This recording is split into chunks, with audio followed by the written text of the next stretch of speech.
This week, Battlefield 5 gets its first brand new grand operation. It's called the Battle of Hannut, and it brings the Panzerstorm map into the mix. This will be a permanent addition to the game, and it's going to enter the grand operations rotation alongside the others, and the Battle of Hannut brings the Rush game mode into Battlefield 5 as well. Let's give you a breakdown of this brand new grand operations then. I've gone to the trouble of creating this lovely graphic for you to make things nice and easy. Day 1 begins on the Panzerstorm map with the Airborne game mode. As with Airborne on other maps, attackers are going to paradrop down onto the map, they're going to push forwards and try to destroy artillery pieces, whilst the defenders need to whittle down those reinforcements. And an extra bit of info we got from Matt Wagner, a level designer at DICE. This first day is going to take place at night on Panzerstorm, which is very different to the Conquest version where it takes place during the day. That's going to give the attacking paradroppers a little bit of extra cover. Day 2 stays with Panzerstorm, but it introduces the Breakthrough game mode, playing massively into that mechanised warfare that occurred during this battle in real life. The German Blitzkrieg just blasted through this area of Belgian countryside on their way towards the Netherlands. Now, Panzerstorm being an absolutely huge map, I wouldn't be surprised to see several large sectors in this Breakthrough setup, and the infantry charges, they're going to be supplemented by plenty of vehicles as well. I've got a feeling the Assault class will be a dominant force here. Day 3 switches up the map, we're moving over to Arras, and we're going to be playing the returning Rush game mode, but we're going to be playing with 64 players. Because Grand Operations is a 64-player experience, all game modes have to reflect that.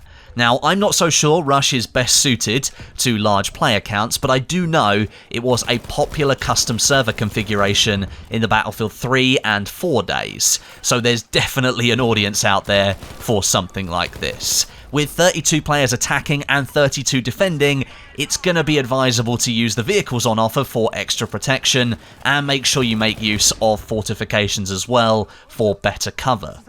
And Day 4 sticks with Arras for the Final Stand game mode. And again, according to Matt Wagner, there's going to be 1 or 2 surprise additions in there. Of course, Day 4 is a deciding game, so if things are too evenly matched on Day 3, Day 4 will activate, but it won't activate every single time. I've still only experienced the Final Stand game mode once since the launch of Battlefield 5, and that was on the Devastation map.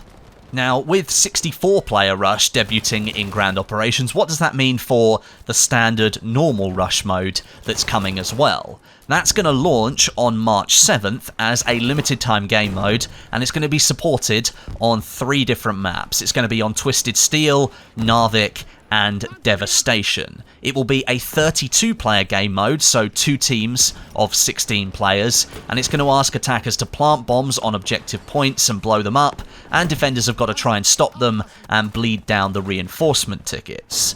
Now, as with Squad Conquest, which was also a limited time game mode, there is a chance for Rush to return in the future, or even stick around permanently. With Rush being a classic mode from the last few Battlefield games, and gaining massive popularity after Bad Company 2 and moving into Battlefield 3, I'm willing to bet there are plenty of players out there who want this mode to stay.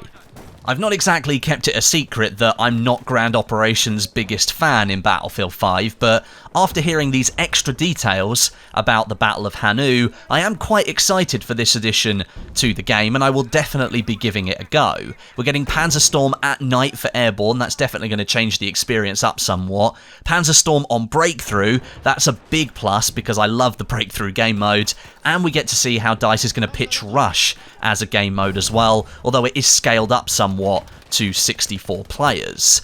Do I wish that the operation structure from Battlefield 1 was the same in Battlefield 5?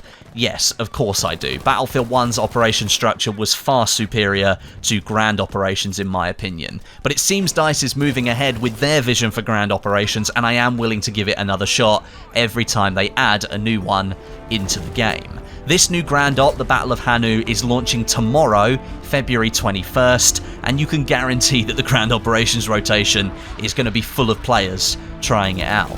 But let me know what you think of the Battle of Hannut down below in the comments section. Is it something you're going to be diving right into, or is Grand Operations not really your thing? Let me know down below. Thanks very much for watching today, and until next time, my name is Westie, and I'll catch you guys in the next video.